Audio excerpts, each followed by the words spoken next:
അങ്ങനെ ഇരിക്കുമ്പോഴാണ് ഗൈസ് ടിനി ടൈക്കിൻ്റെ ഒരു ഒഫീഷ്യൽ പേജിൽ ഞാൻ ഈ ക്രാഡിൽ കണ്ടത്. ഒന്നും നോക്കിയില്ല, കണ്ണും പൂട്ടി അങ്ങോട്ട് ഓർഡർ ചെയ്ത് വാങ്ങിച്ചു. ഇത് ഫിറ്റ് ചെയ്യാനൊക്കെ വളരെ എളുപ്പമാണ് കേട്ടോ. നമ്മൾ കുട്ടീനെ ഉറക്കിയിട്ട് മെല്ലെ തൊട്ടിൽ കടത്തിയാൽ മതി, ബാക്കി കാര്യങ്ങളൊക്കെ മൂപ്പര് നോക്കിക്കോളും. പിന്നെ DC പവറിൻ്റെ ടെക്നോളജി ഉള്ളതുകൊണ്ട് നമുക്ക് ഷോക്കിൻ്റെ കാര്യത്തിൽ പേടിക്കേ വേണ്ട കേട്ടോ. പിന്നെ സേഫ്റ്റി ബെൽറ്റ് നമുക്ക് എക്സ്ട്രാ വരുന്നുണ്ട്.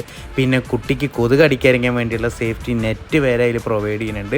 പിന്നെ നമുക്ക് സ്പീഡ് വേണമെങ്കിൽ അഡ്ജസ്റ്റ് ചെയ്യാം കേട്ടോ. കുട്ടിയുടെ വെയിറ്റിനനുസരിച്ച് നമുക്ക് അഡ്ജസ്റ്റ് ചെയ്യാൻ പറ്റും. 20 കിലോ വരെ വെയിറ്റിംഗ് കപ്പാസിറ്റി ഉള്ള പ്രോഡക്റ്റ് ആണ് കേട്ടോ. അപ്പോൾ ഗൈസ്, അപ്പോൾ എൻ്റെ ഒരു പ്രശ്നത്തിന് ഭയങ്കര ഒരു സൊല്യൂഷൻ കിട്ടി. അപ്പോൾ നിങ്ങൾക്ക് ഈ പ്രോഡക്റ്റ് വേണമെന്നുണ്ടെങ്കിൽ നേരെ കയറി പർച്ചേസ് ചെയ്തോളി. അടിപൊളി.